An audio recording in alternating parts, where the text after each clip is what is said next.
Shalom adik-adik remaja dan teman-teman pembina remaja. Damai di hati. Apa kabar hari ini? Siap berakar, bertumbuh, berbuah bagi Kristus. Yes, yes, yes, saya diberkati. Kembali lagi kita berjumpa di dalam ibadah remaja tingkat jemaat Gemim Nafiri Bitung saat ini. Walaupun kita beribadah tidak di tempat yang sama seperti ibadah-ibadah kita sebelumnya, namun kita percaya ketika kita dengan sungguh-sungguh datang ke hadirat Tuhan, Tuhan akan hadir bersama-sama dengan kita dimanapun kita berada. Seperti yang tertulis di dalam Matius 18 ayat 20, sebab di mana 2 atau 3 orang berkumpul dalam namaku, aku ada di tengah-tengah mereka. Baiklah, ibadah kita akan segera kita mulaikan. Kita persiapkan hati dan pikiran kita untuk menyembah Tuhan, sebab Dialah kekuatan serta perisai kita ketika kita menjalani setiap hari kehidupan kita.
Teman-teman pembina remaja dan adik-adik remaja, seringkali dalam rangkaian kehidupan kita, banyak hal yang membuat kita menyakiti hati Tuhan, dengan tidak mencerminkan bahwa kita adalah anak-anak Allah.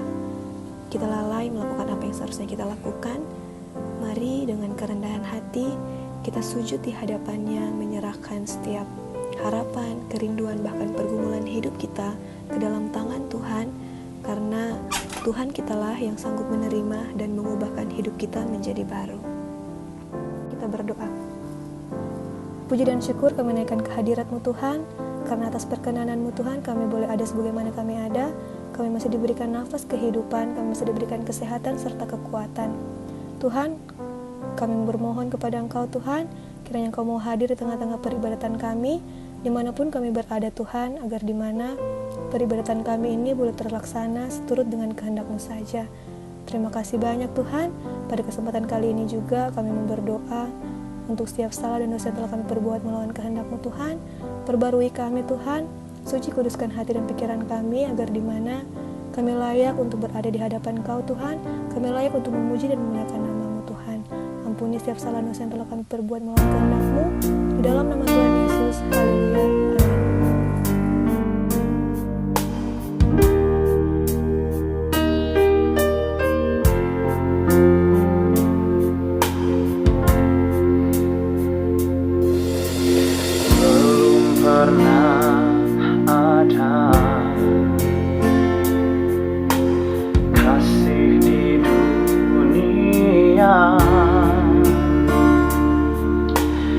Sanggup menerima diriku apa adanya, selain kasih-Mu,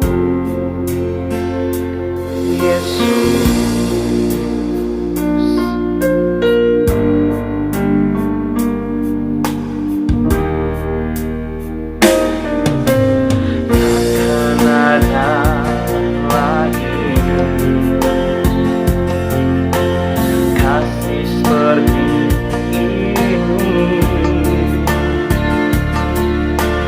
Sanggup menyerahkan diriku menjadi baru selain kasih-Mu, Yesus.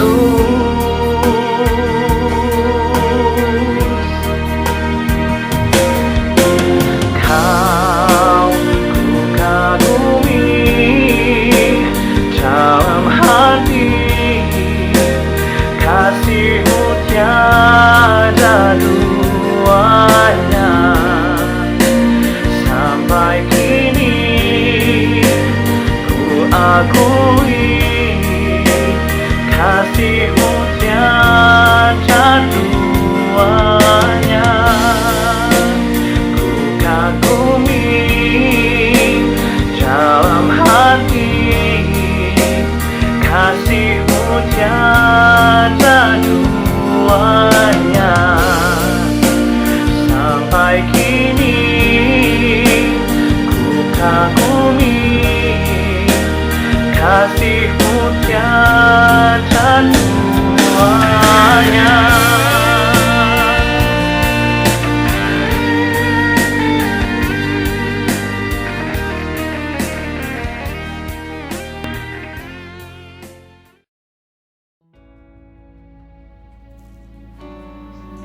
Mari kita berdoa untuk pembacaan Alkitab. Tuhan Yesus yang Maha Baik, saat ini Tuhan, kami rindu kebenaran firman-Mu menuntun perjalanan kehidupan kami, baik sebagai kakak-kakak pembina, tapi juga sebagai anak-anak remaja yang terus mau bertumbuh di dalam Tuhan. Berilah bagi kami Roh Kudus-Mu, supaya kami dapat mengerti apa sesungguhnya yang Tuhan mau dalam hidup kami. Bersabdalah Engkau bagi kami Bapa. Dalam nama Tuhan Yesus kami mengucap syukur dan berdoa. Amin.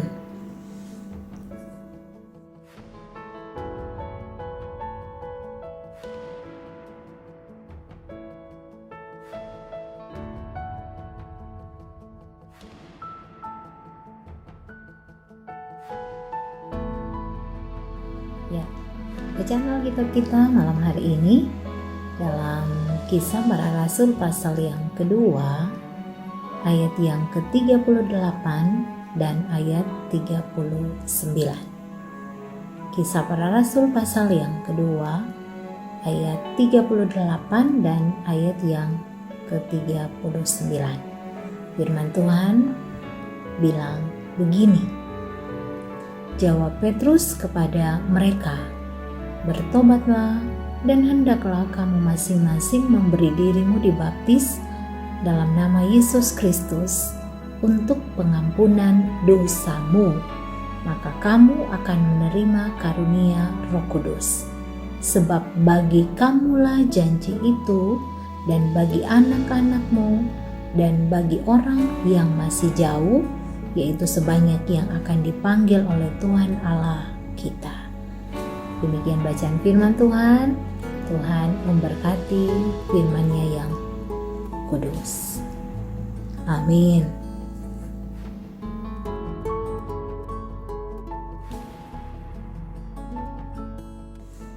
Saudara-saudaraku yang kekasih dan diberkati Tuhan, adik-adik remaja dan kakak-kakak pembina yang Tuhan Yesus kasihi, kita sungguh bersyukur untuk kasih Tuhan yang selalu Dia berikan bagi kehidupan kita. Tetap bersemangat di dalam Tuhan.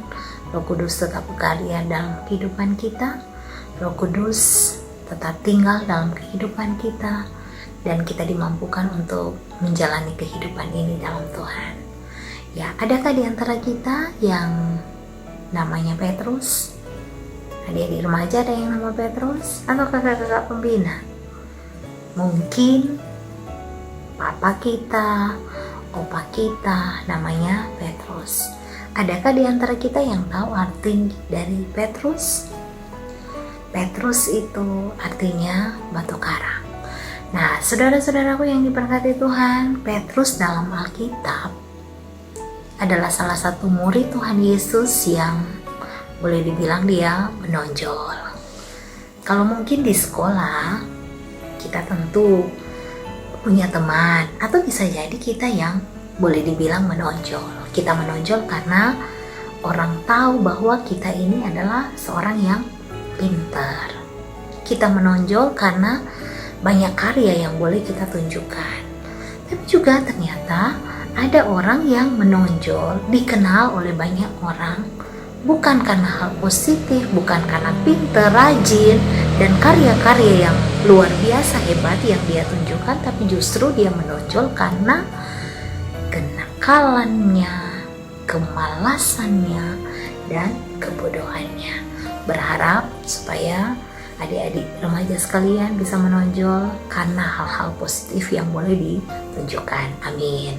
Nah, saudara-saudaraku yang dikasihi dan diberkati Tuhan, ternyata seorang Petrus di momen hari ketuangan Roh Kudus atau hari Pentakosta atau hari yang ke-50 sesudah kebangkitan Tuhan Yesus, ternyata dia menjadi murid yang boleh dibilang berada di garda terdepan tak kala dia diberikan kesempatan untuk mau memberitakan Injil. Hebatnya seorang Petrus, keberanian yang dia miliki dan membuat dia boleh tampil di tengah-tengah kehidupan banyak orang yang berkumpul di Yerusalem pada saat itu. Ketika saudara-saudaraku yang kekasih dan diberkati oleh Tuhan, dia boleh menyampaikan khotbah yang luar biasa, dan akibat dari khotbah yang dia sampaikan, ternyata ada banyak orang yang bertobat. Ada dampak positif dari apa yang dia sampaikan, itu bisa mempengaruhi kehidupan banyak orang. Banyak yang memberi diri untuk dibaptis. Dikatakan ada sekitar 3.000 orang yang bertobat dan memberi diri untuk dibaptis. Nah, hebatnya seorang Petrus bukanlah berarti bahwa dia adalah seorang yang perfect, atau bukan berarti seorang Petrus tidak ada celah, bukan berarti seorang Petrus tidak pernah buat kesalahan. Tapi ternyata kita mengingat bahwa Petrus dia pernah menyangkal Yesus sebanyak 3 kali. Dan ada banyak kesalahan lain yang juga mungkin pernah dia buat dan menyakiti hati Yesus. Tapi ternyata saudara-saudaraku, Tuhan Yesus sungguh sayang. Tuhan Yesus memberikan kesempatan bagi Petrus. Dan ternyata dalam tuntunan Roh Kudus, ketika peristiwa hari ketuangan Roh Kudus, dia dipakai Tuhan secara hebat, luar biasa. Nah, saudara-saudaraku yang kekasih dan diberkati oleh Tuhan, the power of the Holy Spirit, kekuatan Roh Kudus itu kita percaya tetap masih berkelanjutan, masih tetap terjadi. Kuasa Roh Kudus itu masih tetap bekerja dalam kehidupan kita kini, di kehidupan yang saya dan saudara-saudara jalani, di kehidupan kakak-kakak pembina, di kehidupan adik-adik remaja.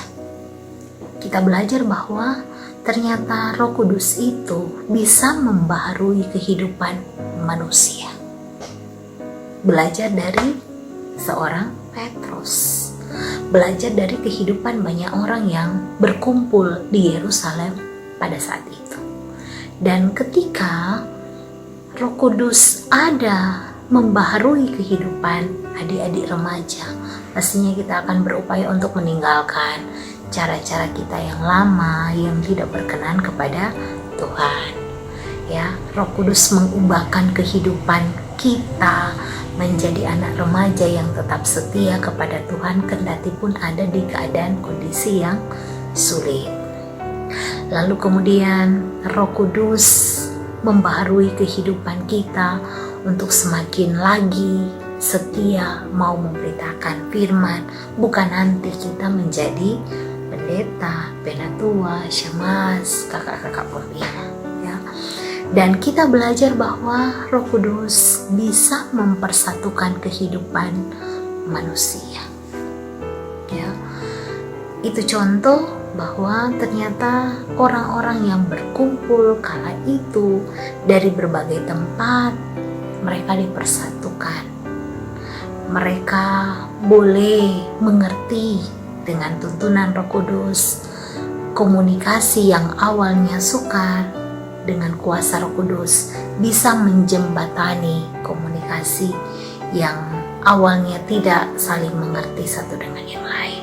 Lalu kemudian kita boleh belajar bahwa ternyata Roh Kudus menjamin kehidupan kita tentang hari esok. Ada janji di ayat 39 itu tertuliskan menjadi bagian kehidupan saya dan saudara-saudara. Ada jaminan tentang hari esok. Makanya juga kita percaya bahwa firman Tuhan bilang, karena masa depan sungguh ada dan harapan tidak akan pernah hilang. Orang yang hidup dalam tuntunan Roh Kudus, maka dia akan menunjukkan buah-buah roh. Dan kita tahu bahwa buah roh itu apa? Kasih, sukacita, damai sejahtera, dan seterusnya. Dan berharap adik-adik remaja tetap minta supaya Tuhan yang tuntun kehidupan, Tuhan yang pakai kehidupan ini menjadi alat berkat bagi kehidupan banyak orang. Biar Tuhan mengubahkan kehidupan kita, menjadikan kita pribadi-pribadi yang luar biasa dalam Tuhan, menjadikan kita orang-orang yang sungguh berkemenangan karena kita dikasihi oleh Tuhan. Tuhan Yesus memberkati kehidupan kita semua. Amin.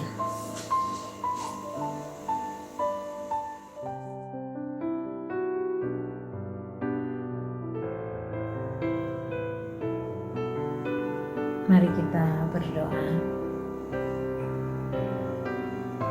Ya Yesus Kristus, Tuhan dan Allah kami mau bilang makasih banyak atas anugerah dan berkat-Mu. Tuhan sungguh mengasihi kami dengan kasih yang sejati. Roh Kudus-Mu tetap ada dalam kehidupan kami, menyertai kami, menuntun kami, menguatkan kami ketika kami lemah, menghibur kami ketika kami bersedih, dan Roh Kudus Tuhan memberikan keberanian bagi kami untuk menyaksikan keagungan-Mu. Roh Kudus-Mu membaharui kehidupan kami, cara hidup yang lama diubahkan oleh Tuhan, dan jadikanlah kami Tuhan, bentuklah kami sesuai dengan kehendak-Mu.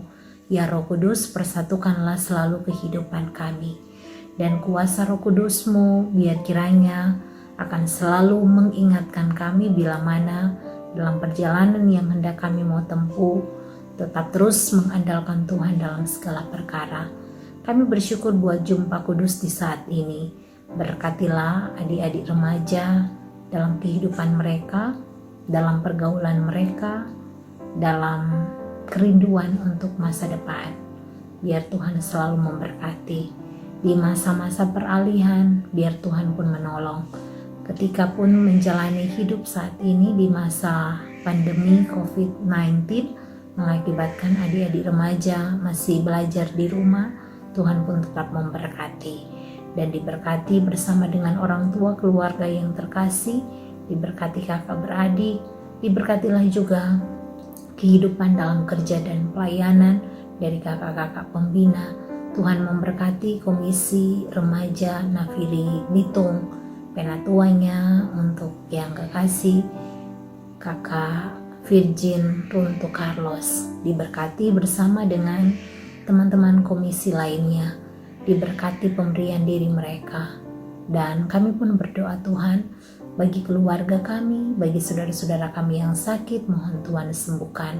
Mereka yang lemah Tuhan kuatkan, mereka yang berduka cita dihiburkan, diberkati bangsa dan negara kami. Tuhan anugerahkan selalu keamanan, kedamaian. Tuhan pulihkan keadaan bangsa dan negara kami.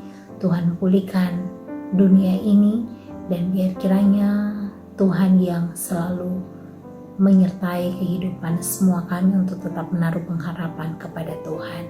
Terima kasih Bapa, kami juga menyerahkan untuk para pekabar Injil-Mu. Tuhan pun menolong, Tuhan memberkati hamba-hamba-Mu yang melayani, diberikan sukacita.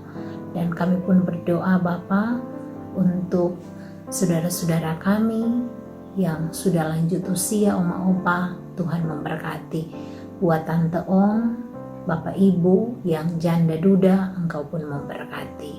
Untuk saudara-saudara kami, teman-teman kami yang kehilangan orang tua, anak yatim piatu, diberkati oleh Tuhan.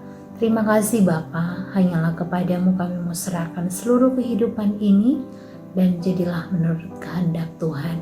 Maka dengarkanlah doa kami, kabulkan permohonan kami, di dalam nama Tuhan Yesus, Juru Selamat kami yang hidup. Kami naikkan doa ini kepadamu ya Tuhan. Amin.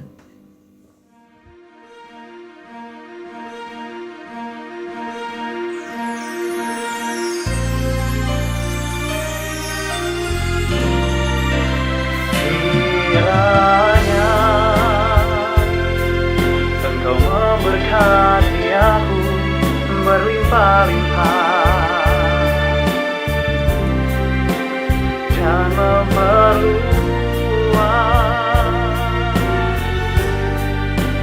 daerahku, dan kiranya tanganmu menyertai aku dan melindungi aku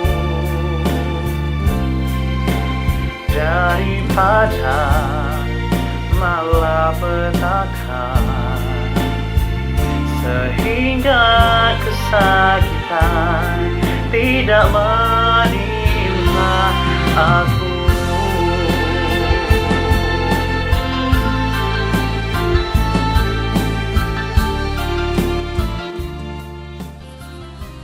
Baiklah, ibadah ini boleh terselesaikan dengan baik. Mengatasnamakan Komisi Remaja Gemim Nafiri Bitung mengucapkan banyak terima kasih kepada semua yang terlibat dalam ibadah saat ini, dan juga mengucapkan banyak terima kasih kepada seluruh pembina remaja dan adik-adik remaja yang sudah bersama-sama beribadah pada saat ini. Tuhan Yesus memberkati kita semua.